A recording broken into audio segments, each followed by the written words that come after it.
चला बघूया. तर पहिले तर आपण बेसन रेडी करून घेतलं. आता बेसनात काय जाणार? बेसन, मीठ आणि मेथी धीना आणि हिंग.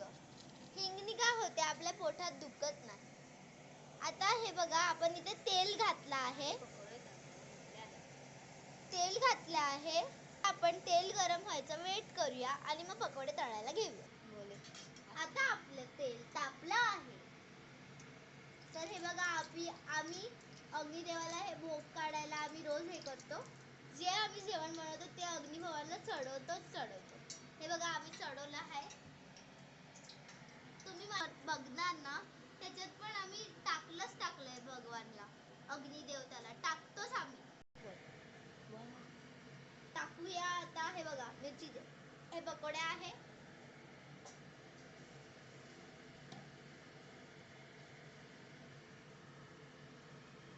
ते मस्तपैकी आपण शिजवून देऊया. बोल ना. कुरकुरीत कर. जो सर कुरकुरीत नाही झाले तो सर यांना काढायचं नाही.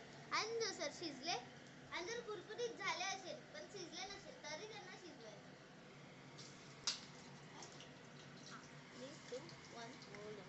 आता हे बघा, याचा कलर कसा आलाय, एकदम झणझणीत. मला तर ह्याचं खायचं मन होतंय.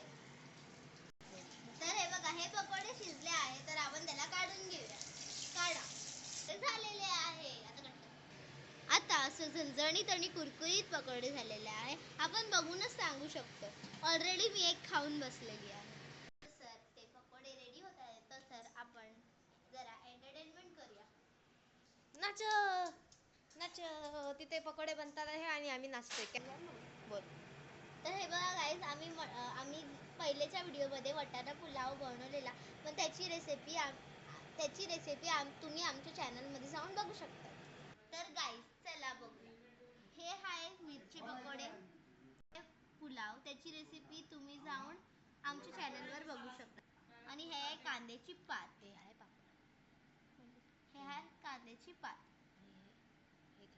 अगं निष्ठा, हे काय? हे तर सांगितलंच नाही. सांगितलं मी. पापड. चला आता मी तुम्हाला खाऊन दाखवते कसं आहे. घे निष्ठा. छान आहे. मी तर हे जेवणाचा आनंद घेते, तुम्ही पण शिका.